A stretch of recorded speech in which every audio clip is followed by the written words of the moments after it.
أشهد أن لا إله إلا الله وحده لا شريك له وأشهد أن محمدا عبده ورسوله اللهم صل وسلم وبارك على محمد وعلى آله وأصحابه ومواله أصبحنا على فطرة الإسلام وعلى كلمة الإخلاص وعلى دين نبينا محمد صلى الله عليه وسلم وعلى ملة أبينا إبراهيم حنيفا مسلما وما كان من المشركين Rabbi syrah li sadri wa yassir li amri wa hlul 'uqdatam min lisani yafqahu qawli. Allahumma la sahla illa ma ja'altahu sahla wa anta taj'alul hazna idza syi'ta sahla. Allahumma inna nas'aluka ilman nafi'a wa rizqan thayyiba wa amalan mutaqabbala. Allahumma inna nas'alukal huda wat tuqa wal afafa wal ghina. Allahumma ati nafsi taqwaha wa zakkiha anta khairu man zakkaha anta waliyuha wa maulaha. Jamaah salat subuh yang semoga dirahmati Allah Subhanahu wa taala. Alhamdulillah, bersyukur kita memuji Allah Subhanahu wa taala. Allah mudahkan kita untuk kemudian menunaikan kewajiban-kewajiban kita selaku seorang hamba, di mana ini menjadi bagian daripada ujian yang kemudian Allah berikan kepada kita, mentaati setiap perintah, menjauhi setiap larangan. Mereka-mereka yang kemudian dimudahkan oleh Allah Subhanahu wa taala untuk menjalankan setiap amal-amal ketaatan, harapannya semoga Allah Subhanahu wa taala mencurahkan kasih sayangnya dan memberikan keistiqomahan. Di antara tanda Allah cinta terhadap seorang hamba adalah Allah akan mengarahkan atau kemudian memudahkan hatinya untuk melakukan amal-amal ketaatan. Kita berharap semoga Allah Subhanahu wa taala memberikan kepada kita kemudahan untuk setiap melakukan aktivitas-aktivitas yang dicintai dan diridhai Allah Subhanahu wa taala. Allahumma amin. Jamaah salat subuh yang semoga dari Allah Subhanahu wa taala, melanjutkan materi kajian tadabbur kisah Nabawi. Masih berbicara di kisah yang kedua, kisah tentang seseorang melakukan pembunuhan 100 orang, ya. Di mana di antara poin faedah yang kemudian sudah kita bahas adalah terkait tentang betapa amalan taubat itu menjadi sesuatu yang sangat besar, ya, sangat agung.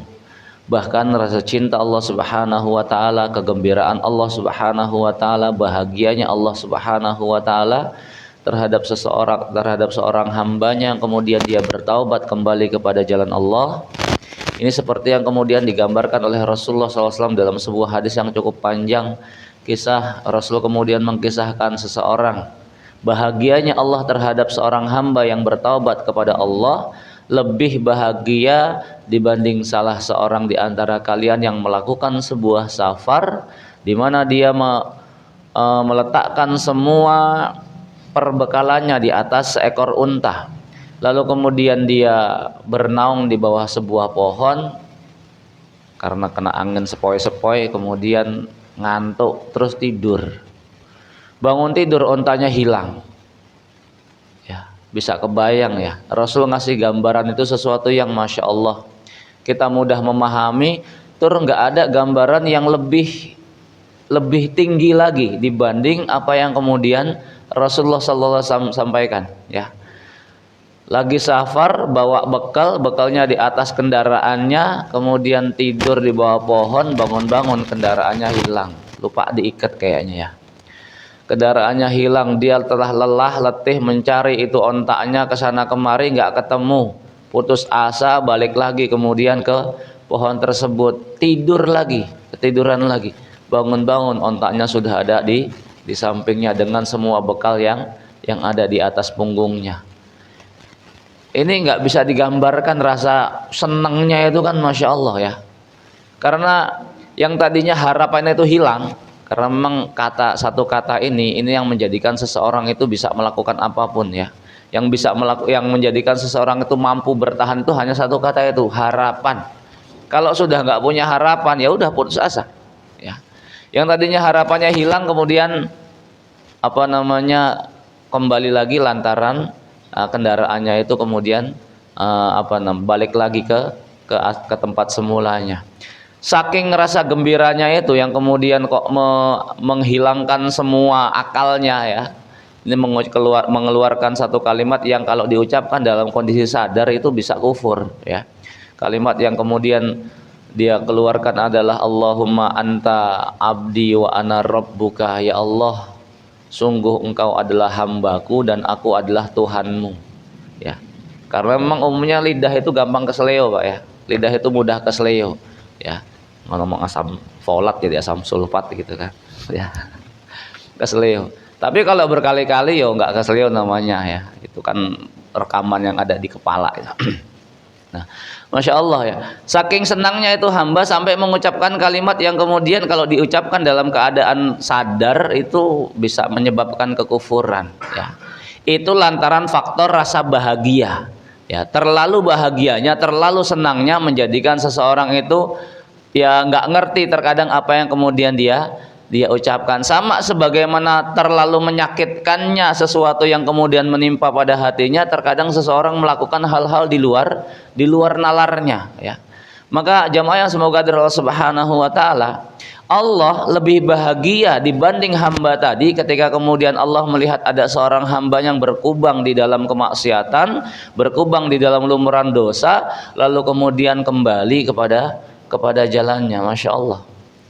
Maka dalam banyak ayat Allah kemudian senantiasa mengingatkan jangan pernah berputus asa dari pintu rahmat Allah Subhanahu wa taala. Dalam ayat Allah kemudian mengingatkan auzubillahi minasyaitonirrajim. Lihat bagaimana kemudian Allah memanggil hambanya dengan apa? Dengan santun sekali. Enggak ada kemudian kemurkaan, enggak ada kemudian kok amarah ya. Enggak ada kemudian kok kalimat-kalimat cemoohan, celaan. Allah kemudian menyebutkan auzubillahi minasyaitonirrajim, qul ya ibadi ya, qul ya ibadiyalladzina asrafu ala anfusihim, katakanlah kepada hamba, katakanlah wahai hamba-hambaku yang melampaui batas. Kalau kalimat melampaui batas itu kan dalam Quran itu ada ada beberapa kalimat ya, ada bagho, ada togo ya, israf, yaitu sebetulnya sama terjemahannya, sama-sama melampaui batas, cuma penggunaannya biasanya berbeda. Kalau bagho itu lebih kepada perbuatan melampaui batas lantaran faktor kelebihan harta ya. Maka ketika Allah menyebutkan Qarun ya, Qarun itu yang Allah nyebutnya dengan kata-kata bagho ya, fabago ya. Qarun berbuat melampaui batas lantaran dengan kepemilikan hartanya. Sementara ketika Allah menyebut tentang melampaui batasnya Fir'aun, Allah nyebutnya dengan togo. Sehingga togo ini perbuatan melampaui batas lantaran faktor dia memiliki kekuasaan. Dengan kekuasaannya itu kemudian dia berbuat semena-mena. Adapun kemudian seseorang yang dia terjerumus dengan kubangan hawa nafsunya, kubangan syahwatnya ya, Allah nyebutnya dengan israf. Israf itu kan aslinya boros ya. Artinya boros, maksudnya boros terhadap hawa nafsunya, melampaui batas lantaran faktor hawa nafsu, terjerumus dengan godaan-godaan syaitan, nafsu syahwatnya ya. Qul li ibadiyalladzina asrafu ala anfusihim, katakanlah wahai hamba-hambaku yang melampaui batas terhadap diri mereka sendiri ya. La taqnatu mir rahmatillah, jangan pernah merasa putus asa dari rahmat Allah Subhanahu wa taala. Innallaha yaghfiru dzunuba jami'ah. Kenapa? Karena Allah mengampuni semua dosa-dosa tanpa terkecuali. Masya Allah ya, tanpa terkecuali. Maka di kajian sebelumnya ketika kita membahas tadabbur kisah Nabawi ini, kita sudah sampaikan Allah menyikapi kita sebagai seorang hamba dalam kehidupan di dunia itu dengan sifat rahmatnya ya, dengan sifat rahmatnya, bukan dengan sifat keadilannya ya. Karena kalau kemudian Allah menyikapi manusia dengan sifat keadilannya, tidak ada manusia kemudian melakukan kemaksiatan kecuali pasti langsung dihukum sama Allah Subhanahu wa taala. Artinya ketika Allah menyiksa seorang hamba itu bukan lantaran Allah berbuat zalim kepada hamba tersebut, namun justru itu bentuk keadilan Allah Subhanahu wa taala. Coba bisa Bisa difahami enggak? Kenapa kok ketika Allah menyiksa seorang hamba, baik ketika hidup di dunia ataupun ketika di akhirat nanti, ketika Allah memberikan siksaan di akhirat atau memberikan ujian, musibah, bencana dalam kehidupan di dunia, itu merupakan bentuk adilnya Allah terhadap hamba. Coba sisi pendekatannya itu dari mana? Kenapa kemudian ketika Allah memberikan ujian dalam bentuk beragam musibah, itu sebagai satu bentuk keadilan Allah Subhanahu wa taala? Jamaah yang semoga dari Allah Subhanahu wa taala, kalau boleh kita ilustrasikan tuh begini ya. Antum punya pembantu ya, atau jangan pembantu, antum punya karyawan. Antum punya karyawan. Semua hak-hak karyawan sudah antum penuhi, gaji, UMR plus lagi gitu ya. Kemudian kalau lemburan ya dapat ya. Kemudian uang harian, uang bensin, uang makan itu sudah antum penuhi semua sebagai owner dari sebuah perusahaan, ya kan? Udah gitu kalau kemudian itu karyawan berprestasi ya dapat bonus pula. Kalau kemudian targetnya tembus ya dapat bonus pula tambahan. Pokoknya semua hak-hak dan fasilitas karyawan itu sudah antum penuhi. Lah kok tuh karyawan ada yang belot atau kemudian ada yang males-malesan. Antum pecat itu karyawan, antum zalim nggak? Enggak. Justru itu bentuk keadilan antum terhadap itu karyawan. Kenapa? Semua hak-hak karyawan itu sudah dipenuhi, lah karyawannya nggak memenuhi kewajibannya. Nah, semua hak-hak hamba atas Allah itu sudah Allah penuhi semuanya. Allah hanya nuntut satu hal dari hamba tadi ya, Allah tusyriku bi syai'a, jangan kamu menyekutukan aku dengan sesuatu pun. Allah cuma nuntut kamu manut sama aku, kamu taat sama aku. Semua fasilitas nikmat yang Allah berikan dalam kehidupan kita di dunia ini semuanya sudah dikasih cuma-cuma. Allah kemudian minta dari kita untuk taat kepadanya. Lah kok kemudian ada hamba yang nolak, ada hamba yang bangkang, ada hamba yang kufur. Allah kasih hukuman adil atau zalim? Adil ya. Maka sekali lagi bentuk keadilan Allah Subhanahu wa taala adalah ya musibah, ujian atau kemudian siksaan di kehidupan akhirat nanti ya. Itu adalah bentuk keadilan Allah Subhanahu wa taala.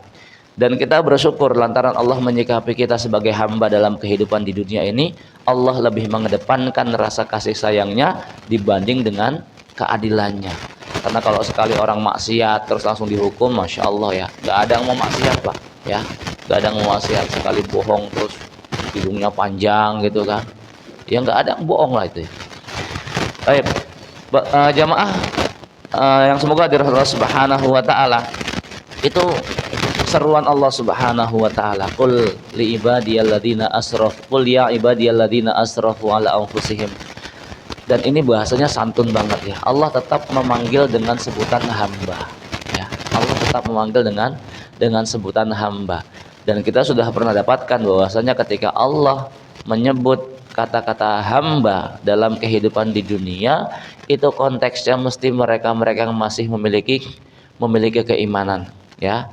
Mereka kemudian masih memiliki nurani untuk kemudian mau kembali. Qul li ibadiyalladzina asrafu, katakanlah kepada hamba-hambaku yang berbuat melampaui batas terhadap hawa nafsunya, la taqnatu, jangan pernah putus asa, jangan pernah kemudian merasa hilang harapan ya. Kalau warga Jakarta insya Allah nggak bakal hilang harapan lah ya, karena di ujung sana masih ada ujung harapan tuh Pak ya.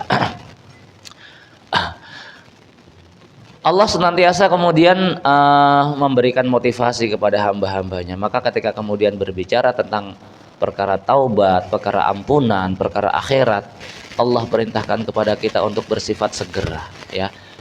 Wasari'u ila maghfiratin mir rabbikum. Bersegeralah ya. Bersegera berarti ini kan bergegas ya. Maknanya bergegas. Ada hal-hal yang kemudian kalau kemudian terburu-buru ya, itu sifatnya buruk ya. Karena dalam hadis kan Rasul kemudian menyebutkan juga al-ajalatu minasyaiton.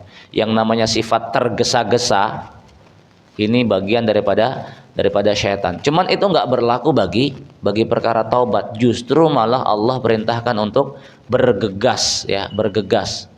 Di samping kalau secara bahasa antara tergesa-gesa dengan bergegas atau bersegera itu berbeda. Kalau tergesa-gesa itu lebih kepada nggak pakai perhitungan, ya, nggak pakai perhitungan, apa yang terlintas langsung kemudian dia kerjakan, nggak pakai pokoknya tanpa perhitungan. Cuman kalau bergegas atau kemudian bersegera, ini hitungannya matang, sudah mantap, udah nggak usah pakai nunggu lama, langsung kerjakan, ya. Nah, perintah Allah untuk kemudian meraih ampunan, wasari'u ila maghfiratin mir rabbikum, bersegeralah kamu untuk menggapai ampunan dari Rabbmu. Atau kemudian sabiqu, berlomba-lombalah kalian, sama, sabiqu ila maghfiratin mir rabbikum, berlomba-lombalah kalian untuk meraih ampunan dari Rabbmu. Maknanya apa? Ketika kemudian kita tidak mampu bersaing dengan orang-orang solih dalam amal-amal solihnya, dalam amal-amal solih kita, artinya lantaran mungkin kita masa lalu berkubang dengan beragam macam kemaksiatan, kemudian pengen ngejar ketertinggalan kita dengan orang-orang solih, melakukan beragam aktivitas amal-amal ketaatan, itu kayaknya mustahil kita mampu mengejar ketertinggalan tersebut. Maka paling tidak jangan sampai kemudian kita gagal untuk duluan bertaubat dari orang-orang kemudian bermaksiat, ya. Kalau kemudian kita gagal untuk mengejar ketertinggalan kita dari amalan-amalan orang solih, maka jangan sampai kemudian kita juga gagal untuk duluan bertaubat, ya, dengan orang-orang kemudian sama-sama bermaksiat. Maka jamaah yang semoga dari Allah Subhanahu wa taala, salah satu yang kemudian menjadikan kita bisa mendapatkan ampunan Allah Subhanahu wa taala, memiliki harapan mendapatkan syafaat dari orang-orang solih, adalah adanya rasa cinta kita terhadap orang-orang solih dan adanya kebencian di dalam diri kita terhadap para pelaku maksiat, ya, kemaksiatan yang kemudian dilakukan oleh orang tersebut. Sehingga Imam Syafi'i rahimahullah taala juga kemudian mengingatkan, ya, uhibbus sholihin, aku mencintai orang-orang solih sekalipun aku tidak termasuk bagian daripada orang-orang solih itu. Lihat, ini bukan lip sync, ya. Para ulama itu kalau kemudian membuat kalimat itu, masya Allah, dalam, penuh makna, dan itu bukan hanya sekedar pemanis bibir. Imam Syafi'i rahimahullah ta'ala kemudian beliau mengatakan, aku mencintai orang-orang solih sekalipun aku tidak termasuk golongan orang-orang solih. Kenapa? Harapannya ketika aku mencintai orang-orang solih, aku mendapatkan syafaat mereka pada kehidupan akhirat nanti, ya. Dan aku membenci para pelaku maksiat, aku membenci kemaksiatan sekalipun barang bawaan kita sama. Maksudnya apa? Aku membenci kemaksiatan sekalipun terkadang aku juga melakukan kemaksiatan itu. Masya Allah, ya. Karena nggak ada maksudnya kemudian terbebas dari dosa kecuali para nabi dan rasul. Para nabi dan rasul saja meniscayakan melakukan sebuah kesalahan, ya. Dan sering kita ulang-ulang, yang menjadikan para nabi dan rasul itu maksum, terbebas dari kesalahan, karena setiap kesalahan para nabi dan rasul saat itu juga langsung Allah berikan teguran. Allah ingatkan. Rasulullah Muhammad SAW melakukan kesalahan, langsung Allah turunkan ayat mengingatkan kesalahan Rasulnya, ya. Dan nabi-nabi sebelumnya juga begitu. Namun beda dengan kita manusia biasa, ketika kita melakukan kesalahan, maka kita bakal dihisab oleh Allah atas kesalahan yang kita lakukan. Maka jamaah semoga dari Allah Subhanahu wa taala, taubat menjadi sebuah amalan yang masya Allah luar biasa agungnya. Sebesar apapun seorang hamba dalam hal kemaksiatan, jangan pernah kemudian putus asa dari pintu rahmat Allah Subhanahu wa taala. Allah memberikan syarat bahagia itu sederhana, ya. Allah memberikan syarat bahagia itu sederhana, bukan kemudian hanya bukan kemudian dengan perkara-perkara akhirat manusia, perkara-perkara dunia manusia itu bisa meraih kebahagiaan. Syarat bahagia itu sederhana sekali. Allah hanya menyebutkan, ala inna auliya Allahi la khaufun alaihim walahum yahzanun. Ketahuilah sesungguhnya para wali-wali Allah itu mereka tidak pernah merasa khawatir, la khaufun alaihim, mereka tidak pernah merasa takut, walahum yahzanun, mereka juga tidak pernah merasa bersedih. Apa yang kemudian dia takuti dan apa yang kemudian dia sedihkan? Ya. Kata-kata takut itu lebih kepada sesuatu yang belum terjadi. Ya. Kata-kata takut itu sesuatu yang sesuatu yang digunakan untuk sesuatu yang belum terjadi. Sementara kata-kata sedih itu untuk sesuatu yang sudah lampau, sudah terjadi. Kenapa kemudian manusia itu terkadang muncul rasa takut? Karena ya bayangan yang ada kemudian di kepala. Seseorang khawatir, takut masa depannya bakal suram karena bayangan itu yang kemudian menguat di kepala sehingga memunculkan bayangan-bayangan yang besar kemungkinan itu nggak bakal terjadi, ya. Sementara rasa sedih itu lebih didominasi dengan ingatan-ingatan di masa lalu, ya. Hari ini kita kemudian Allah masih berikan kehidupan, hari ini apa yang kemudian harus kita lakukan? Adapun masa lampau itu biarlah berlalu. Kita jadikan sebagai pembelajaran, selesai. Jangan kalau kemudian masa lalu yang kelam, jangan sampai kemudian kok balik lagi ke masa lalu yang kelam tersebut, ya. Adapun masa depan, ya, itu masih ada di tangan Allah Subhanahu wa taala. Allah hanya menuntut kepada kita hari ini untuk faqul i'malu, bekerja, beramal. Karena hadirnya masa depan itu sangat bersesuaian dengan apa yang kita lakukan hari ini, ya. Apapun itu, baik perkara dunia terlebih lagi perkara akhirat. Seseorang pengen mendapatkan kesuksesan dunia, ya lihat apa yang kemudian sedang dia lakukan hari ini. Orang-orang yang hari ini Allah berikan kesuksesan dalam perkara dunia, dia menjadi manajer, dia menjadi bos, dia menjadi pengusaha. Lihat hari ini yang hari ini menjadi pengusaha usia berapa? Usia 40 katakan. Lihat di usia-usia belasan tahun, di usia-usia masuk 20 tahun apa yang sedang mereka lakukan, ya. Karena ketika seseorang kemudian konsisten dengan sesuatu yang kemudian dia kerjakan, baik itu perkara dunia terlebih lagi perkara akhirat, Allah akan berikan hasil daripada kemudian usaha yang kemudian dia kerjakan, ya. Maka jamaah semoga Allah Subhanahu wa taala, seorang mukmin senantiasa memiliki harapan-harapan besar dari Allah Subhanahu wa taala. Yang ini menjadi satu bentuk husnudzon kita kepada Allah Subhanahu wa taala. Ingat, Allah kemudian senantiasa mengkaitkan apa yang akan Allah berikan kepada kita sangat bergantung dengan apa yang kemudian kita husnudzoni terhadap Allah Subhanahu wa taala. Ana 'inda dzanni 'abdi bi. Aku sesuai prasangka hambaku terhadapku. Ya, Masya Allah. Artinya ketika Allah berikan kita beragam ujian dan ketika seorang hamba senantiasa berbaik sangka kepada Allah Subhanahu wa taala, maka itulah yang akan Allah berikan kepada hamba tadi. Fa in sakhita falahu suhtu wa in radiya falahu ridha. Barang siapa yang hambaku kemudian dia murka terhadap ketentuanku, baginya kemurkaanku. Fa in radiya, kalau kemudian dia ridho terhadap keputusanku, falahu ridha, maka baginya keridhoanku. Baik, jamaah jamaah salat subuh yang semoga dari Allah Subhanahu wa taala.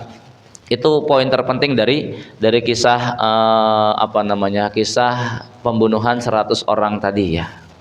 Kemudian di antara faedah-faedah yang lain, kita tahu dalam kisah tersebut juga kemudian Allah menghadirkan malaikat, ya.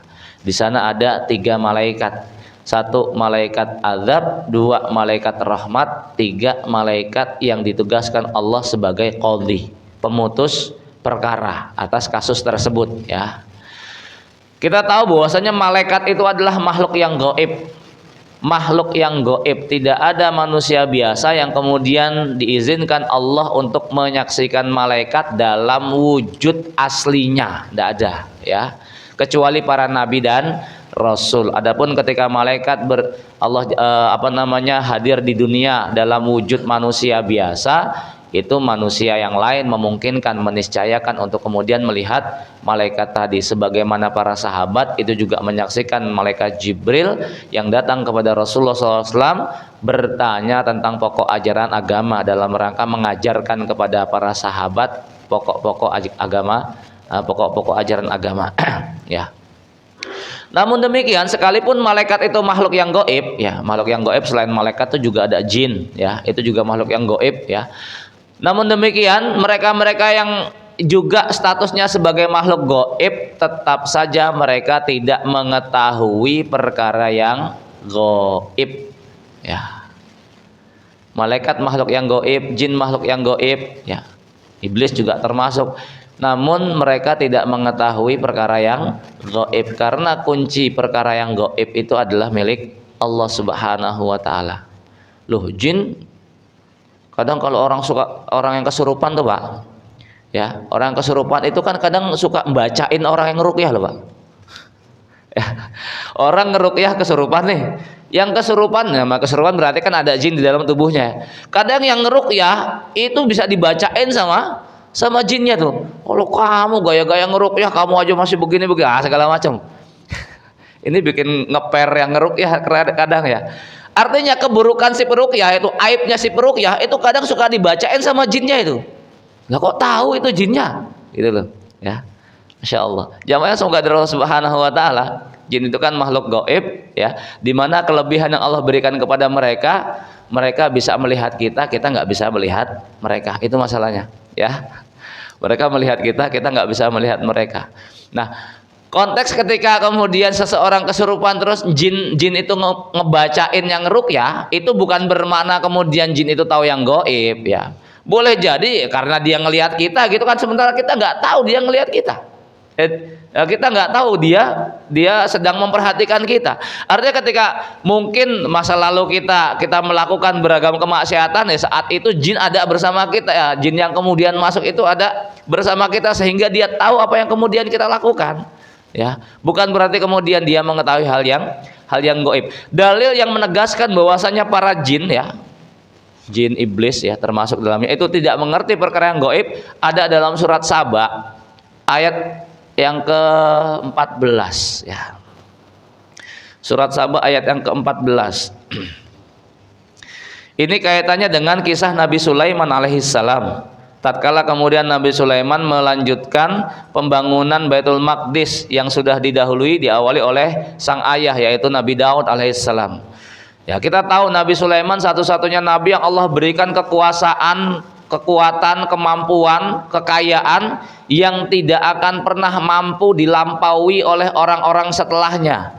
Karena itu menjadi doa yang diminta oleh Nabi Sulaiman alaihissalam yang kemudian Allah kabulkan. Nabi Sulaiman minta kekuasaan, kekuatan, kemudian kekayaan yang tidak akan ada satu orang pun sepeninggal beliau yang kemudian memiliki semua itu melampaui apa yang dimiliki oleh Nabi Sulaiman alaihissalam. Ya, masya Allah. Di antara harta yang paling dicintai Nabi Sulaiman itu apa? Kuda. Nabi Sulaiman punya 20.000 ekor kuda itu, Pak. Dan kuda itu semuanya digunakan untuk dakwah semua itu. Cinta sekali. Satu ketika beliau kemudian sibuk ngurus kuda-kudanya, kelewat sholat asar. Masya Allah. Lagi sibuknya 20.000 20.000 ekor kuda semuanya dirawat, ya. Bukan beliau seorang lah yang ngerawat, ya. Ya, karena biasanya kan memang begitu, Pak. Seseorang kalau kemudian hatinya gandrung terhadap sesuatu yang dia cintai, baik itu ya binatang ataupun kemudian bawa barang-barang, ketika kemudian sedang diurusi itu hal-hal tersebut dan hatinya di totalitas ketika ngurus itu karena dipenuhi dengan rasa cinta gitu, ya. Antum senang main burung, masya Allah, ya. Burung murai, ya. Murai suaranya cakep, kemudian bulunya juga indah. Ngurusin kayak gitu mesti melibatkan hati itu. Nggak mungkin enggak. Ya kenapa kalau nggak melibatkan hati bisa mati itu, salah ngasih makan itu kan, ya. Ya, mesti melibatkan hati, dan kalau sudah hati yang terlibat, masya Allah, itu bisa nggak dengar yang ada di sekitar. Hatta mungkin azan, ya. Masya Allah. Senang lagi nyari duit, adzan kumandang, udah tuh, ya, lewat dah tuh sholatnya, ya. Masya Allah. Umar bin Khattab saja senang ketika masuk kebunnya kemudian ternyata terlewat sholat asar, masya Allah. Kenapa? Karena tadi hati terlibat sehingga nggak memikirkan hal lain. Nabi Sulaiman alaihissalam, ya, beliau cinta dengan kuda-kudanya itu karena kudanya gagah-gagah sekali. Ketika kemudian ngurusi kuda-kudanya, beliau kemudian terlewat sholat asar. Ya Allah, ya Rabb. Allah berikan ujian itu. Allah perintahkan suruh nyembelih itu kuda. Bayangkan Pak ya. Ya, antum punya murai, seneng kelewat sholat asar karena sibuk tanding ya. Ya bukan tanding lah, sibuk ngurus lah ya. Ya. Terus bapak antum bilang, dah jual aja. Ya, udah goreng aja, jangan goreng Pak, mendingan jual masih ada duitnya gitu kan ya. Ya jangankan suruh goreng, suruh jual aja mikir-mikir ya. Masya Allah ya. Beda kualitas iman Mas. Nabi Sulaiman Allah perintahkan untuk nyembelih kudanya, disembelih itu kudanya. Nah terus perjalanannya pakai apa dia wirawiri dakwah ke sana kemari? Allah ganti dengan yang lebih baik. Apa itu? Angin ya. Allah berikan kepada Nabi Sulaiman kemampuan untuk mengendalikan angin ya. Sehingga dengan angin tersebut Nabi Sulaiman bisa melakukan perjalanan luar biasa kemanapun yang kemudian dia inginkan. Tapi ini bukan avatar Pak ya, bukan avatar pengendali, bukan ya. Itu Nabi Sulaiman, Allah berikan kemampuan untuk mengendalikan angin. Nah ketika kemudian Nabi Sulaiman melanjutkan pembangunan Baitul Maqdis, itu kan bala tentaranya bukan cuma dari kalangan manusia toh ya, dari semua makhluk termasuk jin ya. Maka ini dalam ayat ya tadi sebentar, surat Saba, surat yang ke-34 ayat yang ke-14, lihat. Ini salah satu siksaan yang Allah berikan kepada bangsa jin, itu adalah ketika Allah memberikan kekuasaan kepada manusia untuk menguasai bangsa jin. Iblis termasuk dari kalangan bangsa jin. Kenapa kemudian ketika bangsa jin itu di bawah kendali manusia, kita bukan bicara dukun loh ya. Karena kan terkesan dukun itu bisa mengendalikan jin loh ya. Padahal sejatinya enggak, dukun itu yang dikendalikan oleh jin. Kenapa? Itu dukun kalau nggak nyiapin sajen, wow bisa dibunuh sama jinnya itu ya, bisa ngamuk jinnya. Jadi dukun itu memberikan sesuatu dulu kepada, ada perjanjian yang kemudian dia lakukan dengan pimpinan jin, sehingga kemudian jinnya itu ngirim anak buahnya suruh manut sama dukun tadi, lantaran adanya sesuatu yang kemudian harus ditukar ya, entah itu apa bahasanya apa ya, tumbal gitulah ya, bahasanya tumbal gitulah ya. Wallahu a'lam bishawab. Namun ketika kemudian Allah memberikan kekuasaan kepada manusia untuk menguasai bangsa jin, maka sejatinya ini menjadi sebuah kehinaan bagi jin itu sendiri, siksaan bagi jin itu sendiri. Kenapa? Faktor gengsi Pak. Kita tahu iblis laknatullah alaih itu bagian dari bangsa jin. Ketika kemudian Allah perintahkan iblis untuk tunduk kepada Adam, itu kan tidak mau toh. Gengsi lah kok tunduk sama dia. Loh aku orang di anak kemarin sore aku udah lahir tanda kutip duluan gitu ya, diciptakan duluan, masa harus tunduk terhadap makhluk yang baru diciptakan, baru jadi belum ngapa-ngapain sudah suruh sujud. Gengsi banget ya. Maka di masa Nabi Musa alaihissalam, iblis datang kepada Musa, minta kepada Musa, wahai Musa, coba tolong adukan kepada Rabbmu ya, bisa enggak aku taubat gitu kan, masih ada jalankah bagiku untuk taubat ya. Nabi Musa munajat, balik lagi, kemudian ada apa syaratnya ya, sujud di kuburan Adam. Cuy, lagi hidup aja nggak mau sujud, udah mati suruh sujud. Enggak, mendingan jadi petinggi di neraka daripada jadi anak buah di sorga gitu bahasanya. Naudzubillah semua naudzubillah. Nah, maka ketika kemudian di zaman Nabi Sulaiman, Allah berikan kekuasaan Nabi Sulaiman alaihissalam untuk kemudian menguasai seluruh makhluk ya, termasuk di dalam adalah bangsa jin ya. Ini menjadi siksaan betul bagi bangsa jin. Ketika kemudian Nabi Sulaiman melanjutkan pembangunan Baitul Maqdis, saat itulah kemudian Allah mewafatkan Nabi Sulaiman dalam posisi berdiri bertelekan dengan tongkatnya. Masih posisi berdiri, kemudian bersandar dengan tongkatnya, dan itu sudah Allah wafatkan. Ya. Namun semua para pekerja itu nggak ada yang kemudian mengetahui, termasuk jin-jin yang kemudian juga ikut bekerja. Semuanya mengerjakan tugas tersebut karena masih beranggapan, oh masih dimandorin Nabi Sulaiman ini, ya kan? Sehingga nggak ada yang kemudian berani leha-leha gitu ya, berani cuman wirawiri tok jalan-jalan, nggak ada yang nggak kerja gitu, yang penting kelihatan capek gitulah ya, kayak kuli apa tuh yang penting kelihatan capek gitu kan, gaji terima penuh ya. Nah, kapan kemudian mereka mengetahuinya? Lihat kemudian ketika Allah Subhanahu menyebutkan, a'udzubillahi minasyaitonirrajim, falamma qadaina 'alaihil mautah, maka tatkala telah kami tetapkan waktu kematian bagi Nabi Sulaiman, madallahum ala mautihi, tidak ada yang menunjukkan kematiannya illa dabbatul ardi ta'kulu min sa'atah, kecuali rayap-rayap yang kemudian makan tongkatnya. Karena posisi lagi berdiri bertelekan dengan tongkatnya, rayap makan tongkatnya, rapuh. Karena rapuh otomatis kemudian tersungkur liah. Falamma kharra, tatkala kemudian Nabi Sulaiman tersungkur jatuh karena sudah wafat, tabayyanatil jinnu, para jin ini baru sadar. Allau kanu, seandainya mereka ya'lamunal ghaiba, mengetahui sesuatu yang gaib, malabisu fil adzabil muhin, niscaya mereka tidak akan terkekang atau kemudian terpenjara dalam azab yang menghinakan. Ya, maknanya berada di bawah kendali manusia, ya, menghinakan, ya. Masya Allah. Maka jamaah yang semoga dari Allah Subhanahu wa taala, ini menjadi dalil qat'i, ya, dalil jelas bahwasanya para jin sekalipun mereka adalah makhluk gaib, namun mereka juga nggak ngerti sesuatu yang gaib, ya. Tak terkecuali juga para malaikat, sekalipun mereka gaib, namun mereka juga nggak mengerti hal-hal yang gaib. Ya, maka malaikat hanya salah satu dari sekian banyak makhluk-makhluk Allah Subhanahu wa taala. Mereka pun kemudian tunduk terhadap keputusan Allah Subhanahu wa taala, termasuk dalam para jin.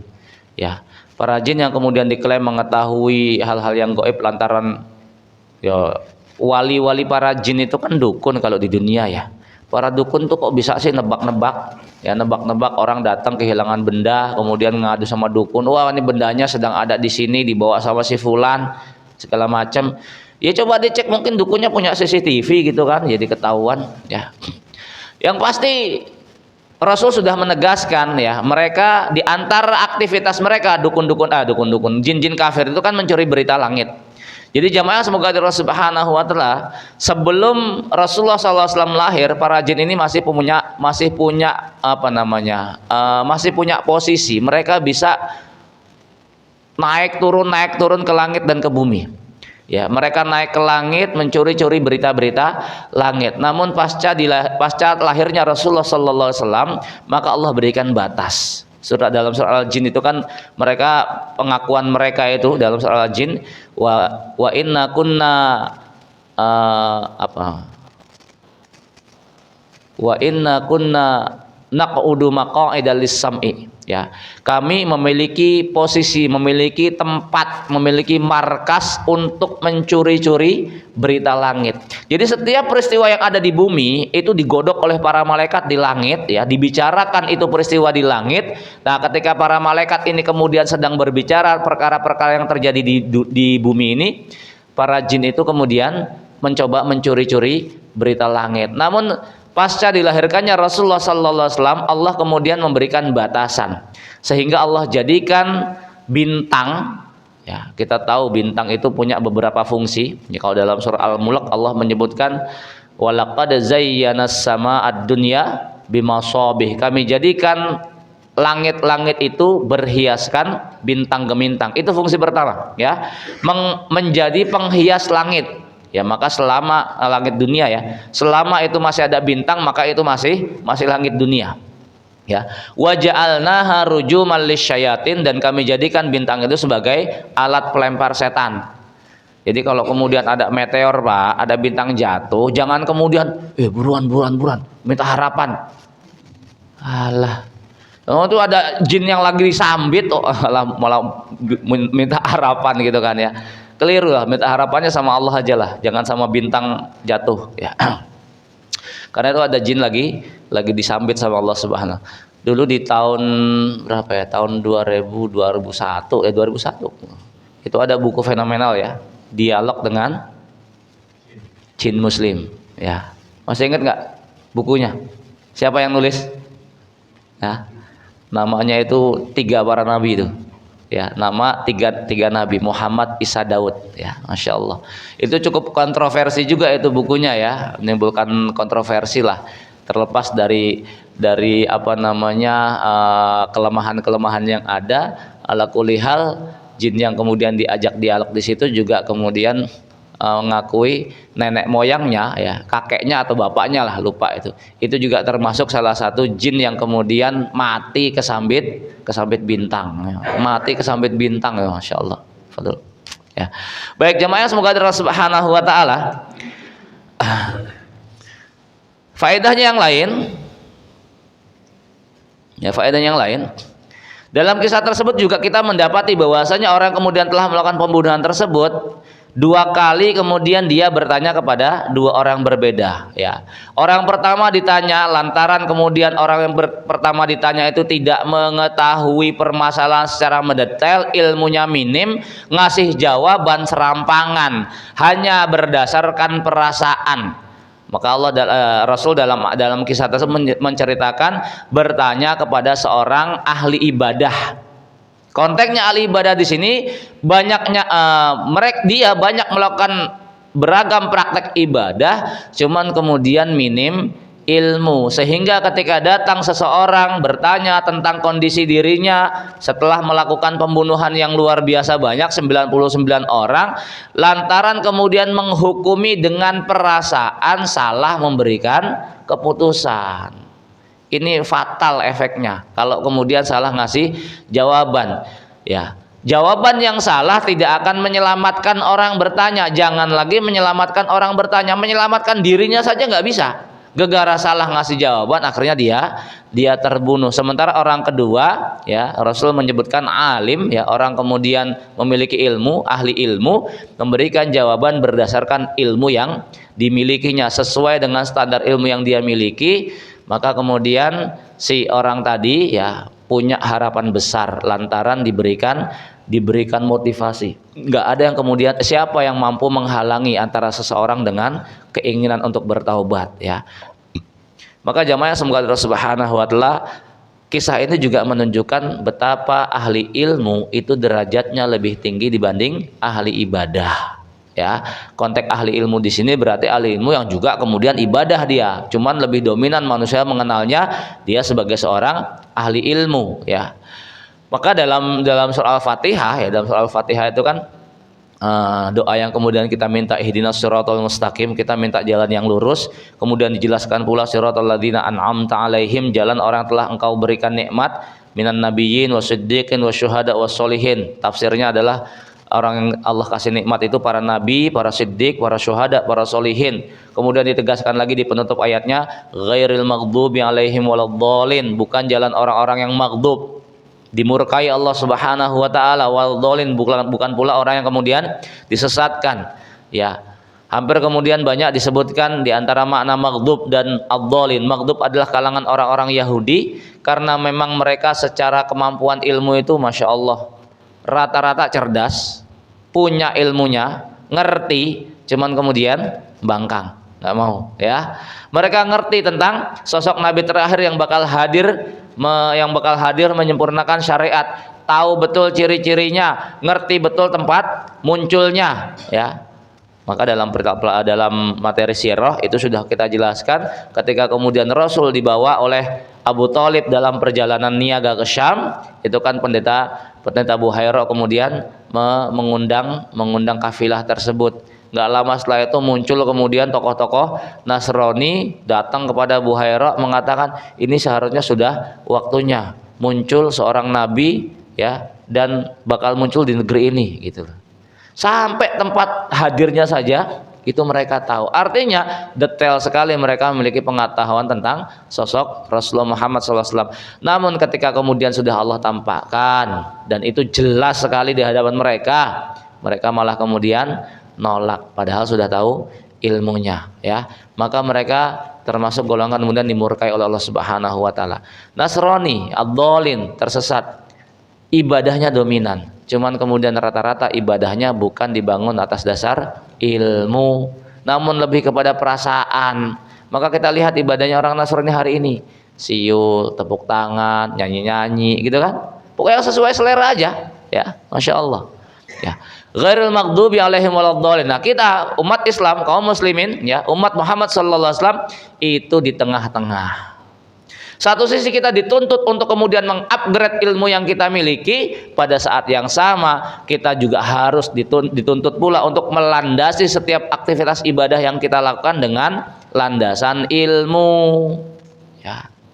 Maka seorang alim dia kedudukannya lebih tinggi daripada seorang ahli ilmu. Bahkan dalam hadis Nabi sallallahu alaihi wasallam kemudian menyebutkan wa fadlul alimi 'alal 'abid, dan keutamaan seorang alim di atas seorang abid. Keutamaan seorang ahli ilmu dibanding dengan ahli ibadah ya kafadlil qamari 'ala sairil kawakib, itu seperti apa namanya? Seperti pesona bulan purnama dibanding bintang gemintang. Bulan purnama itu cuma satu, Pak. Bintang itu banyak, tapi kelip-kelip. Kalau purnamanya nongol, bintang-bintang itu nggak kelihatan, gitu loh ya. Maka seindah apapun bintang, kalau purnama sudah nongol nggak bakal nampak itu bintang-bintang itu. Lihat Rasul ngasih gambaran macam kayak gitu loh ya. Keutamaan seorang ahli ilmu dibanding dengan ahli ibadah itu seperti pesona bulan purnama dibanding bintang gemintang. Innal ulama'a warasatul anbiya, sesungguhnya para ulama itu adalah pewaris para nabi. Wa innal anbiya'a lam yuwarrasu dinaran wala dirhaman, dan para nabi itu tidak mewarisi dinar dan dirham. Maksudnya tidak mewarisi harta benda. Innama warrasul ilma, para nabi hanya mewarisi ilmu. Faman akhadha bihi akhadha bi khazin wafirin, barang siapa yang kemudian mengambil ilmu tersebut maka dia telah mengambil bagian yang banyak. Maka dalam berdasarkan hadis ini pula itu Khalifah Abu Bakar As-Siddiq sedikit berseteru dengan Ibunda Fatimah Az-Zahra. Kenapa? Tatkala Rasul wafat, Ibunda Fatimah itu minta hak waris dari tanah Khaybar, ya, masya Allah. Tapi sama Abu Bakar nggak dikasih, Pak. Ya, Abu Bakar tegas mengatakan Rasul itu nggak mewarisi harta, warisan Rasul itu cuman ilmu. Maka nggak dikasih sama Abu Bakar As-Siddiq itu. Ketika Ibunda Fatimah minta hak waris dari meninggalnya Rasulullah SAW. Ya, terus harta Nabi buat apaan? Masuk kepada Baitul Mal, kembali ke umat, ya, diberikan kepada umatnya, masya Allah. Kisah tersebut juga menunjukkan bahwasanya orang alim adalah orang membuka pintu taubat bagi manusia dan menutup pintu putus asa terhadap rahmat Allah Subhanahu wa taala. Nah, ini juga berlaku bagi kita semua ya. Kalau kemudian mungkin kita punya teman masa lalunya kemudian suram, datang ke kita ngadu curhat, ya, jangan kemudian malah ditutup pintu taubatnya, Pak. Ya, jangan kemudian ditutup pintu rahmatnya. Kasih motivasi, kasih kemudian semangat untuk berbenah. Jangan kemudian malah didonin mentalnya, ya. Itu bagian daripada sunnah, ya, memberikan motivasi kepada manusia untuk bertaubat. Kemudian ya, kisah tersebut juga mengandung penjelasan mewaspadai lingkungan yang buruk, karena syarat yang kemudian diberikan oleh alim tadi, ya, kamu pergi ke negeri orang-orang solih, beribadahlah kamu bersama mereka di sana, dan jangan pernah berpikir untuk kembali ke kampung halamanmu, fa innahu ardun su'un, karena itu adalah negeri yang buruk. Maka salah satu yang menjadikan seseorang itu bisa baik ataupun buruk di antara faktor terpenting adalah faktor lingkungan. Jadi Pak, kalau mau nyari tempat tinggal, nyari kos-kosan, nyari kontrakan, itu nyari yang kondusif lingkungannya. Jangan yang penting murah. Asal murah, nggak peduli lingkungan sekitarnya rusak, ini kita bakal dipaksa buat bayar lebih mahal lagi. Kita sudah capek-capek didik anak-anak kita supaya kemudian mereka ucapannya santun, masuk rumah ngucapin salam, kemudian sungkem sama orang tua, gitu kan. Dengan kalimat-kalimat santun, mereka main keluar ketemu teman-temannya, balik ke rumah bahasanya bahasa binatang. Kan repot jadinya. Ya, nggak sinkron antara pendidikan kita di dalam rumah dengan pendidikan yang ada di lingkungan, ya. Sementara pendidikan lingkungan itu lebih dominan. Kenapa? Itu hari-hari mereka berjumpa dengan kawan-kawannya. Maka lingkungan yang baik ini menjadi pemicu kelakuan baik pula, sebagaimana lingkungan buruk itu menjadi pemicu perbuatan buruk. Ya. Sekalipun manusia itu diciptakan dengan kondisi memiliki sifat bawaan rusak, Pak, sifat bawaan buruk, ya. Cuman sejatinya yang menjadikan sifat bawaan itu keluar, sifat bawaan buruk itu keluar ketika kemudian didukung dengan lingkungan yang ada. Maka pesannya Bung Napi biasanya gitu ya. Ingat kejahatan tidak hanya terjadi lantaran niat pelakunya ya, tapi juga lantaran adanya kesempatan, peluang ya. Kesempatan di sini berarti kan bermakna lingkungan yang ada sekitar. Ketika kemudian kita memilih tempat tinggal sementara lingkungannya kita abai, Masya Allah ya. Berat kemudian kita bakal mendidik generasi-generasi kita. Maka salah satu solusi terbaik hari ini ya, itu kan solusi pondok pesantren ya. Pendidikan terbaik bukan hanya sekedar menerapkan penyampaian ilmu, namun lebih kepada tarbiyah. Bukan hanya sekedar disampaikan ilmu terus ditinggal begitu saja, namun juga lebih kepada tarbiyah. Sekalipun pondok pesantren itu tidak menjadi jaminan seseorang bisa mendapatkan hidayah, Pak. Ya, jangan dianggap pondok pesantren itu menjadi jaminan seseorang bisa mendapatkan hidayah. Itu usaha yang bisa kita lakukan, karena nggak sedikit pula di pondok pesantren itu ya mereka-mereka yang kemudian pernah mondok ya, baik itu lulus ataupun lolos, itu malah kemudian bisa ada yang jadi misionaris, bisa yang kemudian murtad, macam-macam lah ya. Cuman itu bagian daripada usaha yang kita lakukan. Maka jangan kemudian ketika muncul berita tentang sebuah pondok pesantren terjadi misalnya bulian gitu ya di kalangan santri-santrinya, bahkan kemudian ada meninggal dunia misalnya, kan belakangan itu kan ada berita gitu ya, ada kelas dibully sama kakak kelas sampai kemudian meninggal dunia gitu toh ya. Jangan kemudian pondok pesantrennya dibuat negatif ya. Itu hanya satu kasus, sementara kisah-kisah keberhasilan pondok pesantren mendidik anak-anak didiknya itu kenapa kemudian nggak pernah diekspos ya. Sementara ketika kemudian pondok pesantren ada kasus kemudian santrinya kemudian terbunuh lantaran faktor strata gitu kan, strata santri ya, kelas 1, kelas 2, kelas 3 biasanya begitu ya, kelas 3 kemudian bully kelas 1 gitu kan ya, ini langsung kemudian diekspos ya. Baik, jamaah yang semoga dari Allah Subhanahu wa taala,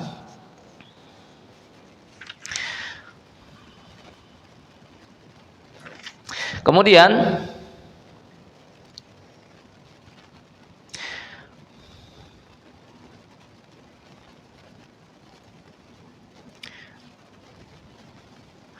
kisah tersebut juga menunjukkan tentang urgensi amalan-amalan hati, karena si laki yang pembunuh datang dengan hati yang bertobat dan menghadap kepada Allah ya. Kita sudah sedikit panjang menjelaskan tentang urgensi taubat tadi. Dia menjadi amalan hati yang paling luar biasa agung ya.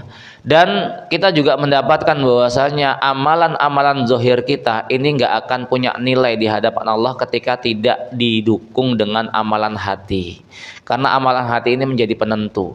Berapa banyak kisah-kisah yang Rasul sampaikan ya, di mana berapa banyak amalan-amalan besar itu menjadi kecil di hadapan Allah lantaran salah dalam amalan hati berupa niat, dan berapa banyak amalan-amalan kecil itu menjadi besar di mata Allah Subhanahu wa taala lantaran benarnya amalan hati. Mungkin kita sudah pernah kisahkan tentang kisah siapa? Ahmad bin Miskin ya. Ada yang pernah dengar kisahnya Ahmad bin Miskin? Ahmad bin Miskin ya, sesuai dengan namanya, Allah berikan kemiskinan luar biasa, betul ya, miskin betul, dalam kondisi miskin saat itu loh ya. Lalu kemudian dia keluar mencari pekerjaan, hanya menghasilkan 2 potong roti. Keluarganya di rumah sudah nungguin, tapi memang aslinya dia orang baik. Memang Allah berikan ke dalam hatinya itu kebaikan, mudah untuk berbagi Ya di tengah jalan perjalanan pulang ke rumah dia ngelihat pengemis, seorang ibu pengemis dengan anak-anaknya, ya dengan anaknya. Itu pengemis ngeliatin rotinya mulu. Bawa roti, Pak. Kan kalau kita rada risih juga ya, lagi bawa makanan diliatin sama pengamen gitu, gitu. Nah, sama Ahmad bin Miskin rotinya satu dikasih sama anaknya gitu. Sama ya pokoknya sama pengemis itulah. Tapi karena itu kan ibu dan anaknya ya, anaknya masih ngeliatin juga gitu kan roti yang satunya lagi. Akhirnya dikasih dua-duanya. Ya Allah ya Rob ya. Padahal itu bakal diberikan untuk anak istrinya di rumah ya, Masya Allah. Coba kemudian ngeliat pengemis nggak tega kan dikasih itu dua-duanya. Loh terus buat anak istrinya gimana? Ya sebentar aja lah urusan belakangan lah. Ya sampai rumah nggak bawa apa-apa gitu kan. Itu kalau kemudian kondisi kita ya, kalau kondisi hari ini Pak ya. Terus antum cerita sama istri antum mau dimaki-maki itu, dibego-begoin. Loh kita aja butuh malah dikasih orang gitu ya. Tapi Masya Allah ya. Qadarullah nggak lama, bukan nggak lama ya. Artinya setelah peristiwa itu tiba-tiba datang seseorang ya, datang seseorang ke rumah Ahmad bin Miskin ya, nggak ketemu sama beliau, nggak ketemu apa ya, ketemu kalau nggak salah ya. Pokoknya ketemu lah ya, pokoknya ujungnya ketemu. Orang ini kemudian ketemu dengan Ahmad bin Miskin, kemudian dia cerita, aku tuh dulu partner orang tuamu ya, aku dulu partner orang tuamu dalam bisnis ya. Orang tuanya dulu kaya sebetulnya. Ahmad bin Miskin orang tuanya tuh dulu kaya, cuman kemudian ini baru ketawanya tuh di situ. Datang seseorang dia cerita, aku tuh dulu teman bisnis ayah kamu ya, ayah kamu mengamanahkan aku nih untuk kemudian memutar usahanya, cuman kemudian bangkrut, aku takut kabur terusan ya, pokoknya kayak ketipu gitulah ya. Ya cuman ternyata orang ini masih Allah berikan nurani, dia berusaha lagi kemudian sukses, balik lagi nemuin keluarga Ahmad bin Miskin ya. Poinnya mengembalikan modal yang dulu pernah kemudian diberikan sama orang tuanya si Ahmad ini ya. Dan ternyata gede Pak. Artinya itu kan menjadi hak waris bagi Ahmad ya. Akhirnya kemudian itu diberikan semua kepada beliau, langsung jadi kaya raya. Kaya mendadak itu ya, dapat warisan dari orang tuanya, nggak diduga-duga juga ternyata orang tuanya punya warisan kayak begitu karena dulu pernah ketipu dan yang nipu balik lagi akhirnya kemudian mengembalikan hak-hak orang tuanya. Masya Allah, jadi kaya raya ya karena memang kebaikan hatinya. Posisi kaya pun beliau tetap kemudian baik hati, kemudian dermawan, berbagi-bagi ya, hingga kemudian satu ketika Allah tampakkan ya kondisi amalnya dalam wujud mimpi. Dalam mimpinya beliau berada di persidangan Allah Subhanahu wa taala ya, sedang di mizan, sedang ditimbang oleh Allah amalan-amalannya. Semua amalan-amalan besarnya, amalan sedekahnya, semacam-macam ditimbang sama Allah Subhanahu wa taala. Ya, kemudian amalan-amalan buruknya juga ditimbang sama Allah Subhanahu wa taala. Ternyata semua amalan-amalan besarnya nggak mampu kemudian mengalahkan amalan-amalan buruknya. Masih begini nih timbangannya, yang kiri masih berat, yang amalan-amalan baiknya masih ringan. Padahal ini semua infak yang gede-gedenya sudah di situ semua. Satu-satunya itu udah pasrah banget ya Rob. Ternyata amalanku nggak mampu menutupi semua kesalahan-kesalahanku. Ya. Sampai tinggal satu-satunya amalan yang belum ditimbang itu amalan ngasih sepotong roti tadi. Ahmad bin Miskin sudah ngeliat tuh udah nggak ada harapan. Infak besarnya semuanya nggak mampu mengalahkan keburukannya. Ini yang tersisa tinggal amalan sepotong roti itu. Namun ketika kemudian amalan sepotong roti itu Allah letakkan di neraca timbangan, mulai bergerak itu lambat laun, mulai bergerak, Masya Allah. Akhirnya mengalahkan semua keburukannya. Lihat, apa yang membedakan? Apa yang membedakan? Amalan hatinya, zohirnya. Keikhlasan ketika menyedekahkan sepotong roti itu loh. Tambah lagi kondisinya itu bukan kondisi yang normal. Kondisi dia sama-sama butuh, kemudian di hadapannya ada orang kemudian lebih butuh, dia berikan. Wa yu'siruna ala anfusihim walau kana bihim khassasah, dan mereka lebih mendahulukan kepentingan saudaranya padahal nggak punya ikatan kerabat. walau kana bihim khasasah, sekalipun mereka juga sama-sama butuh. Maka penutup ayat Allah menyebutkan wa may yuqashuha nafsihi faulaika humul muflihun, barang siapa yang dijaga oleh Allah dari kekikiran hati, maka dia adalah golongan beruntung. Maka sering saya sampaikan, infak, sedekah dan apapun jenisnya itu bukan masalah banyak atau sedikit duitnya, tapi karakter orang itu. Ketika memang Allah berikan ke dalam hatinya itu kebaikan untuk bersedekah, kebaikan, Allah jauhkan dirinya dari kekikiran hati, kekikiran diri, baik dia punya harta banyak ataupun sedikit, tetap saja dia bakal mengeluarkan harta itu untuk diberikan kepada orang lain. Yang beda hanya volumenya. Kalau pas duitnya banyak, yang keluarnya banyak. Kalau pas duitnya dikit, ya keluarnya juga sedikit, kan begitu ya. Masya Allah, jamaah semoga dari Allah Subhanahu Wa Taala. Ya, jadi amalan hati itu justru menjadi penentu daripada amalan-amalan zahir yang besar-besar ya. Sebagaimana 3 golongan yang kemudian justru malah Allah masukkan ke dalam neraka, padahal golongan itu golongan yang luar biasa amalannya, itu hanya lantaran salah dalam berniat. Waliyadzubillah.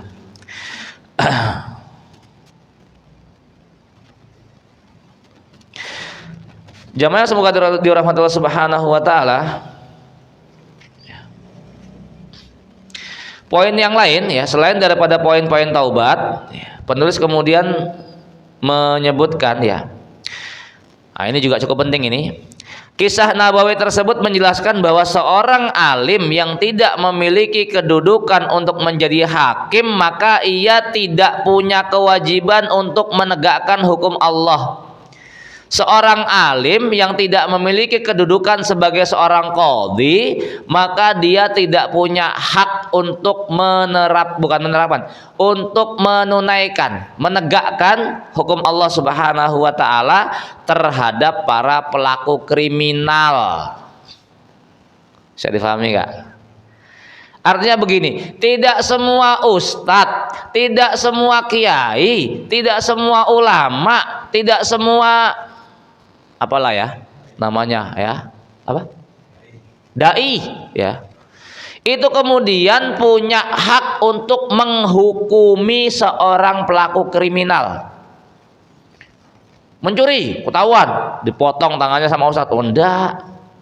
Itu hak sultan ya, hak sultan. Kecuali dalam kasus-kasus tertentu ya. Dalam kasus tertentu, contoh misalnya apa? Ya, sebagaimana kemudian Rasul pernah sampaikan ya, barang siapa ngintip rumah orang, culek matanya gitu kan. Nggak perlu kalau kayak gitu lapor sama sultan, nggak perlu, keburu kabur dia, culek matanya gitu loh ya. Itu boleh dalam hal itu gitu ya.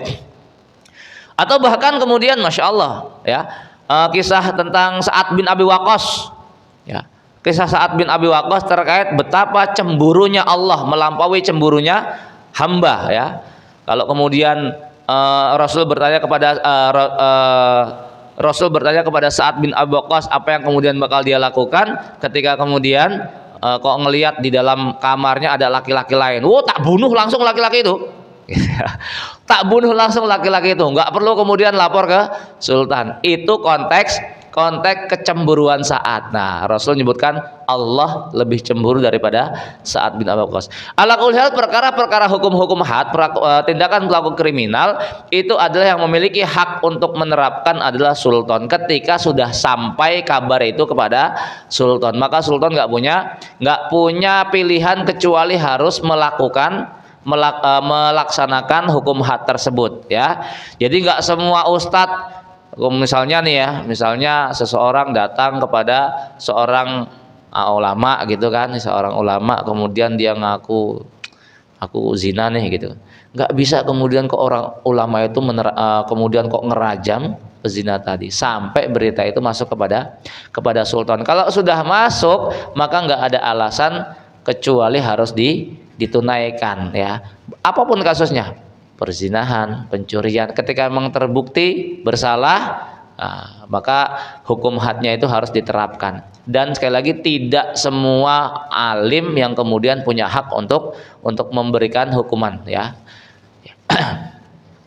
Jadi nggak serampangan dalam perkara jinayat itu, nggak serampangan dalam perkara pidana itu. Kemudian ya, kisah tersebut juga mengandung dalil bahwasanya perkara-perkara pokok yang diharamkan dan perkara-perkara pokok yang diwajibkan itu adalah dua hal yang semenjak dahulu sudah ada ketetapannya. Artinya itu menjadi syariat bagi setiap para nabi dan rasul, bukan hanya syariat pada hari ini toh, namun juga di masa lampau syariatnya juga sama. Pelaku-pelaku kriminal itu ada hukumannya ya, kemudian kewajiban-kewajiban itu juga sudah ada perintahnya ya, tinggal mungkin yang berbeda hanya bentuk penerapannya ya. Perintah sholat itu dari masa lampau, bukan hanya ada di masa Rasul saja. Dari mulai Nabi Musa itu juga sudah ada, dan nabi-nabi sebelumnya itu juga ada perintah sholat. Perintah puasa juga begitu ya, dan syariat-syariat yang lain yang memang sudah Allah jelaskan ya. Jamaah semoga dirahmati Allah Subhanahu wa taala.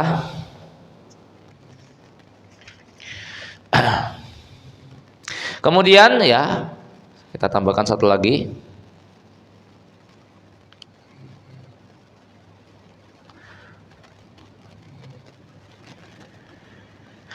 Kisah tersebut berisi dalil bahwasanya terkadang timbangan manusia tidaklah sama dengan timbangan syariat. Ya, karena memang kita diperintahkan untuk menghukumi sesuai zahir. Boleh jadi dalam timbangan manusia, wah ini udah terlalu berat dosanya, ya sangat menyakiti orang-orang yang kemudian terkena imbasnya. Kayaknya udah nggak bakal ada harapan. Cuma di mata Allah Subhanahu wa taala itu berbeda ya. Maka jamaah semoga Allah Subhanahu wa taala di antara poin yang lain selain daripada poin taubat itu adalah poin ilmu ya. Ilmu ini menjadi sesuatu yang paling urgent yang kemudian harus dimiliki oleh setiap kita sebagai hamba ya. Dan ketika kita bicara ilmu, maka tidak ada yang dimaksud dari kata ilmu tersebut kecuali ma qala Allah wa qala Rasul. Apa yang kemudian Allah sampaikan, apa yang kemudian Rasul sampaikan, ini adalah makna ilmu tersebut, bukan kemudian ilmu-ilmu yang lain perkara dunia ya, namun terkait dengan ilmu-ilmu perkara pokok-pokok ajaran agama. Baik jamaah semoga Allah Subhanahu wa taala ya. Sedikit kemudian terakhir sebagai kesimpulannya tadabbur amal ya. Penulis kemudian menyebutkan di antara tadabbur amal yang bisa kemudian kita ambil kesimpulannya. Ya, pertama sebelum menjawab pertanyaan ada baiknya bertanya kepada diri sendiri. Apakah kita memiliki ilmunya? Jika punya maka jawab, jika tidak jawablah tidak tahu ya. Karena jawaban tidak tahu bukan menunjukkan seseorang itu jahil, karena mungkin boleh jadi memang dia belum mengetahui ilmunya. Ini berlaku bagi para dai, ustadz ya. Jangan setiap ya, tidak setiap pertanyaan itu kemudian kok jago banget nih ustadznya, semua pertanyaan bisa dijawab, keren lah ya. Nah, terkadang jawabannya ngawur ngasal lantaran faktor malu lah kalau nggak bisa jawab. Padahal Imam Malik saja itu adalah 40 pertanyaan cuman satu yang bisa dijawab ya, padahal yang nanya jauh-jauh datang. Jawaban Imam Malik, katakan kepada orang-orangmu dia di belakang itu wargamu, Imam Malik nggak tahu jawabannya. Jauh lebih aman kalau emang nggak tahu ya jawab nggak tahu, ketimbang kemudian ngasal ngasih jawaban. Kemudian ya, seberapapun dosa yang kita lakukan jangan sampai kemudian putus asa dari rahmat Allah Subhanahu wa taala, karena rahmat Allah meliputi segala sesuatu. Jika kita dianggap sebagai seorang dai atau ustadz yang dijadikan rujukan umat, sampaikan kepada mereka bahwa ampunan Allah senantiasa terbuka bagi hamba-hambanya sebelum kematian dan sebelum kematian sampai di kerongkongan dan sebelum matahari terbit dari barat ya. Baik jamaah, semoga Allah Subhanahu wa taala demikian kajian kita di pagi ini. Mudah-mudahan Allah Subhanahu wa taala memudahkan segala urusan kita. Tak lupa kita senantiasa memberikan atau kemudian memohonkan doa kepada Allah Subhanahu wa taala agar Allah memberikan kesabaran yang luas kepada saudara-saudara muslim kita di tanah Palestina, memberikan kemenangan kepada mereka, menguatkan tapak kaki mereka, menerima syuhada mereka. Kita akhiri dengan doa kafaratul majlis. Subhanakallahumma bihamdika asyhadu an la ilaha illa anta astaghfiruka wa atubu ilaik. Wa sallallahu ala nabiyyina Muhammadin. Assalamualaikum warahmatullahi wabarakatuh.